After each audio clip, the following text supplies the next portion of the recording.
when I first bought it, I didn't realize the capabilities that it had. I knew what it did. So obviously, photobiomodulation, we're working with the mitochondria, nice cone beam, yada yada yada.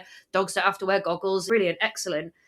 But the thing that this Photizo, still now, after working with it for over 7 years, still absolutely blows my mind what it can do. So another case I'm thinking of, I have a beautiful amputee Doberman called Dorian, who's just absolutely delicious. Obviously, we're dealing with chronic pain all the time. We're dealing with phantom limping. And he got a pressure sore in his foot, which is very, very common in amputees. But pressure sores, if we don't kind of nip them in the bud pretty quickly, we can then potentially spiral into bigger issues that ultimately, I hate to say it, but they can lead to PTS, because if we've already got one leg missing, if there's only so many that can keep going on. So I said, this is the protocol I want you to do. And it's a protocol I've wrote about. It's a protocol that's in the latest issue of Animal Therapy magazine.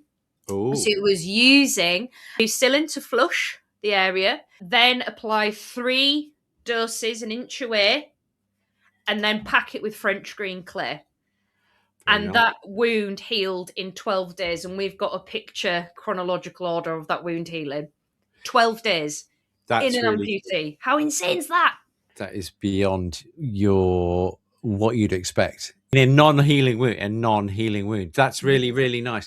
And that kind of brings us into the idea that if you're using light, it makes tissue happy.